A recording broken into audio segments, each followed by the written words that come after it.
Muchas gracias, amigos. Continuamos aquí en Bien por Casa y ahora pues para conocer acerca de las enfermedades del colon, de este órgano tan importante y pues del que sabemos poco, hablamos poco. Así que hoy día conversemos, hablemos acerca del colon, conozcamos cuáles son sus funciones, cómo cuidarlo, cómo evitar que enferme y si es así, pues también qué hacer, ¿verdad? Entonces vamos a conversar el día de hoy con el doctor Juan Ramírez. Él es gastroenterólogo de la Liga contra el Cáncer. ¿Cómo estás, Juan? Bienvenido. Buenos días, gracias. Gracias por estar aquí. Bueno, primero hablemos del colon, ¿sí? Digamos, ¿cuáles son las funciones de este órgano? ¿En dónde está ubicado? Ok.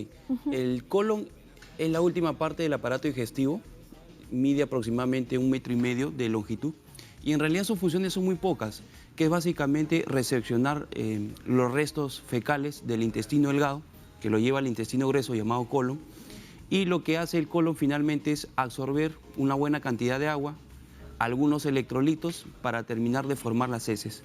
Los almacena y los empieza a empujar poco a poco para que se acerquen al ano y para que puedan ser expulsados. Eso básicamente son sus funciones, en realidad son pocas. Ahora, ¿qué pasa cuando el colon enferma? Digamos, ¿cuál sería el problema? Me imagino la dificultad para luego poder expulsar las heces que vienen a ser como un veneno que se puede quedar concentrado en nuestro cuerpo, ¿verdad? Claro que sí. Dentro de las múltiples enfermedades del colon, pues van a provocar o bien que los movimientos del colon sean mucho más rápidos, conllevando a diarrea, o que sean mucho más lentos, conllevando estreñimiento. Y obviamente diarrea o estreñimiento van a venir acompañados de algunas otras molestias. La diarreíta normalmente acompañado de retorcijones, dolorcitos en la barriguita. El estreñimiento, como tú mencionas, va a hacer que la deposición esté en días o a veces semanas adentro y obviamente acompañado de gérmenes y microbios que van a ir produciendo sustancias no muy saludables para el organismo. Y normalmente cuando uno presenta o diarrea o estreñimiento, va a lastimar el anito al momento de salir la deposición, provocando la famosa, por ejemplo, hemorroides. Claro. Ahora, ¿y cómo enferma el colon? ¿Qué podría llevar a enfermar este órgano? Que a veces las personas no le dan mucha importancia, pero en realidad, digamos, pese a sus pocas funciones, es un órgano importante, ¿verdad? Que cumple un rol, digamos, primordial dentro de, digamos, nuestro delicado equilibrio, ¿no? Sí, claro que sí, porque su función, a pesar de que son pocas, es la culminación de la digestión de los alimentos, entonces es importantísimo. A lo que va a llevar estas enfermedades en realidad va a ser de que estas enfermedades pueden producirse de la mala alimentación, usualmente es de un estilo de vida no muy saludable. La ingesta de grasas, frituras en exceso, la poca ingesta de frutas, la poca ingesta de verduras, sobre todo en el tipo de ensaladas, la poca ingesta de agua. Lo normal que uno debería tomar es no menor de 2 litros diarios de algo que sea líquido. Y estas alteraciones en la dieta va a conllevar que el colon empiece a funcionar de una manera inapropiada. Asimismo, como ya habían adelantado ustedes al empezar el programa, el tema estrés, ansiedad, depresión, también van a tener un impacto y repercusión definitivamente en el funcionamiento del colon. Fumar, la obesidad, la ingesta excesiva de bebidas alcohólicas también conllevan a que este colon empiece a funcionar mal y contraiga alguna enfermedad. El estilo de alimentación, vale decir, por ejemplo, comidas muy condimentadas o ricas en grasa, ¿también pueden enfermar? Sí, definitivamente. Por ejemplo, hablando del cáncer de colon, ser obesos ya es un factor de riesgo para padecer cáncer de colon.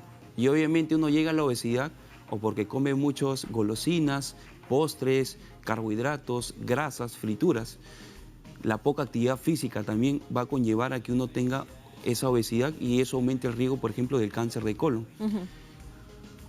A diferencia que si uno ingiere frutas y verduras todos los días, como una práctica diaria en su alimentación, es una manera de disminuir las probabilidades de padecer cáncer de colon. Entonces, la alimentación es importante o para favorecer a que se produzca la enfermedad o para de alguna manera protegernos de esa enfermedad. Claro. Ahora, antes de llegar al cáncer de colon, hay otros estadios o en todo caso hay otras enfermedades previas también, ¿verdad? Claro. Que se pueden dar. Entre ellas, por ejemplo, veo los pólipos de colon, ¿no? Sí, los pólipos son como unos tumorcitos muy pequeñitos que salen en el colon a mayor edad de la persona es más frecuente tenerlos y muchas veces estos pólipos son el inicio del cáncer, como tú mencionas.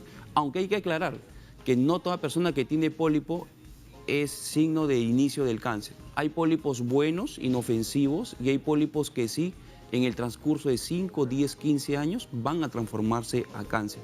Entonces la idea es que el paciente acuda siempre a sus chequeos preventivos para detectar esos pólipos pequeñitos. Estamos hablando menores de 1 centímetro, los cuales pueden ser extirpados con facilidad y de esa manera se evita que ese pólipo crezca y termine en un cáncer. En este caso de los pólipos, ¿cómo se identifican? ¿Presentan alguna sintomatología, algunos síntomas que puedan, digamos, presentarse junto con estos o se detectan por un examen? ¿Cómo es?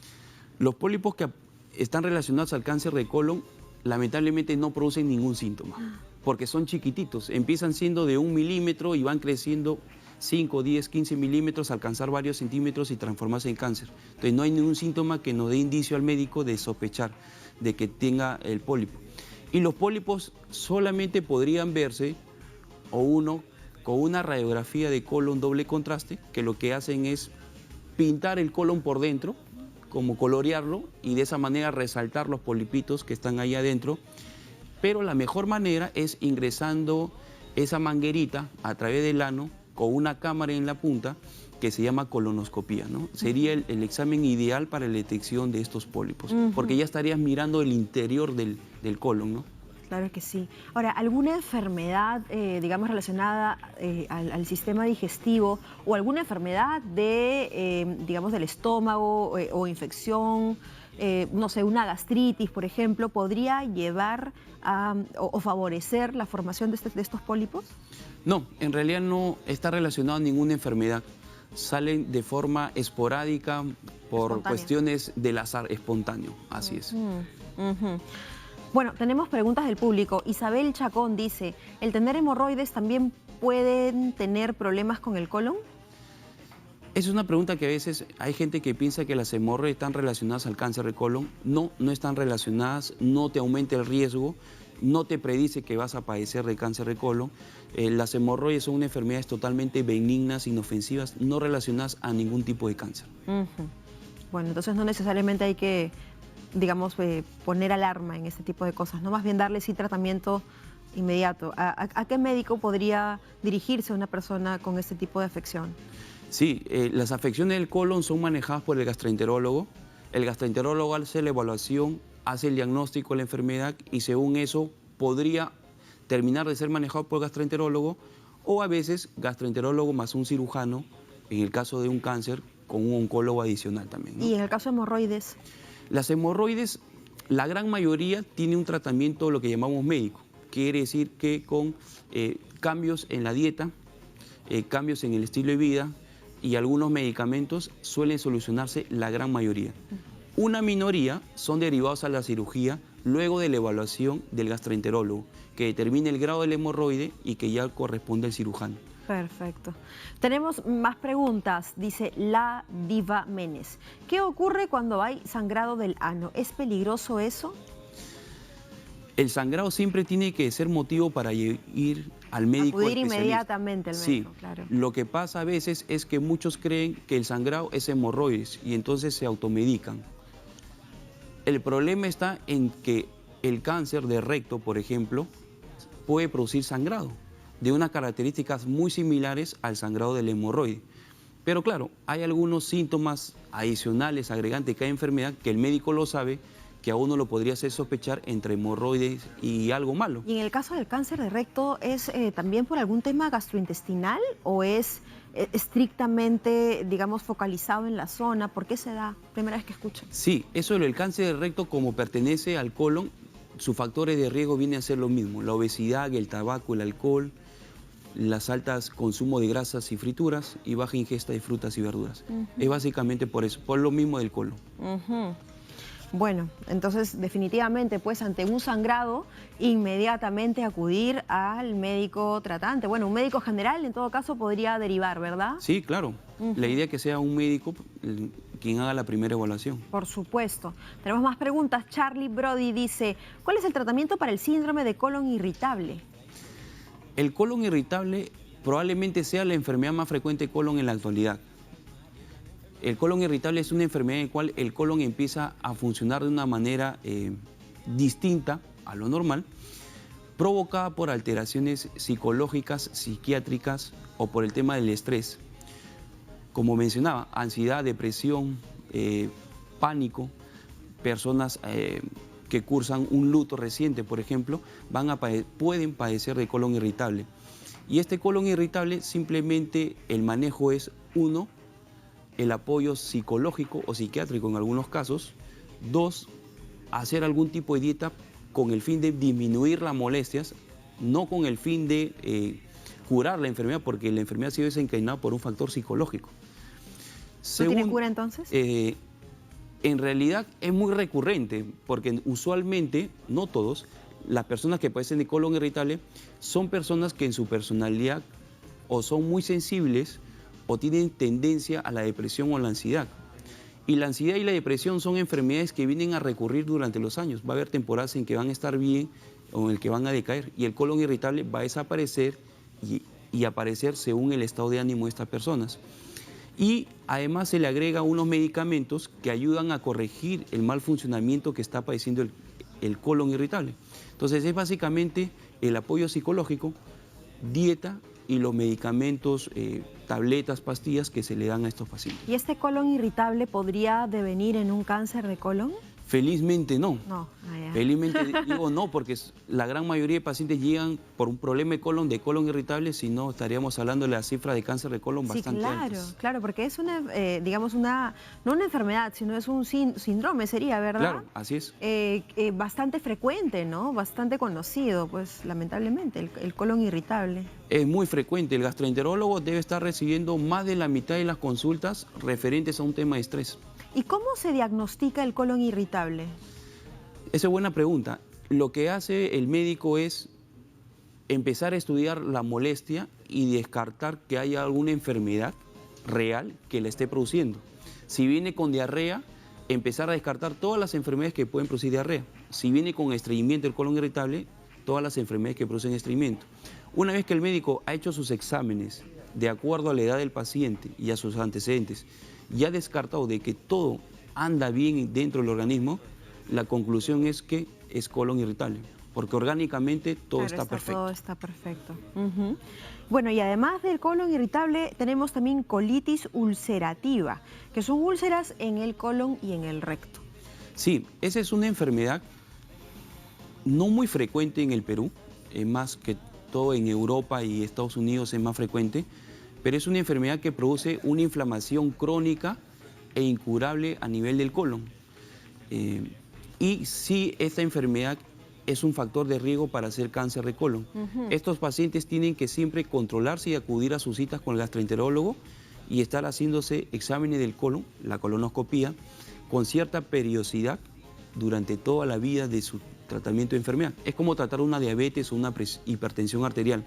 Entonces, siempre estar con el médico, con la dieta y cumpliendo los medicamentos y chequeos para supervisar que en algún momento aparezca el cáncer, porque ellos tienen bastante riesgo de hacer cáncer. Claro, ya que hablamos de la colonoscopía famosa, este examen, si bien es cierto, consiste en introducir, ¿verdad?, un tubo con una camarita. Correcto. A través del ano para poder llegar hasta el colon y poder tener una imagen clara.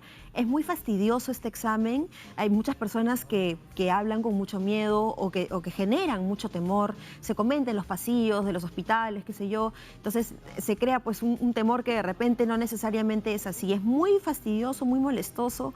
¿Cuáles serían las recomendaciones en todo caso pre y post examen? Sí, la recomendación siempre es que la indicación del examen de la colonoscopía haya sido realizada por un médico, porque siempre hay que tener en cuenta qué enfermedades tiene ese paciente. De repente toma medicamentos para el corazón, para la presión, para la diabetes, qué edad tiene y algunas otras enfermedades para poder hacer adecuadamente el examen.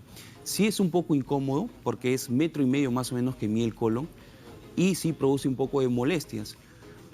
Esas molestias pueden ser desde pequeñas, leves, hasta bastante dolorosas. ¿En qué personas van a ser bastante dolorosas este examen? En personas con ansiedad, depresión o un tema de estrés agudo en el momento de la colonoscopía. Entonces, de repente en estos pacientes, si es que su cuadro clínico lo permite, darle un tratamiento primero para disminuir el cuadro psicológico, psiquiátrico que tiene, para que la tolerancia al examen, cuando se realice, sea mejor. Ahora, ¿no se puede dormir al paciente? Sí, ahora lo que hacemos es colocar unos sedantes por vía endovenosa al paciente, para que eso provoque un sueño y disminuya el dolor y mejore la tolerancia. Lo ideal es que se duerma el paciente y que cuando se despierte pregunte si ya empezamos, pero le responderemos que ya terminamos. Claro, ¿no? Eso es lo ideal. Eso es como debería hacerse una colonoscopía, ¿no? De esa manera, con el paciente que haya estado bien confortable durante el examen. Claro, y así también, pues, de esa forma va a estar colaborando indirectamente, ¿no? Sí, entonces lo ideal es que todos debieran ser sometidos a la colonoscopía con la ayuda del sedante endovenoso.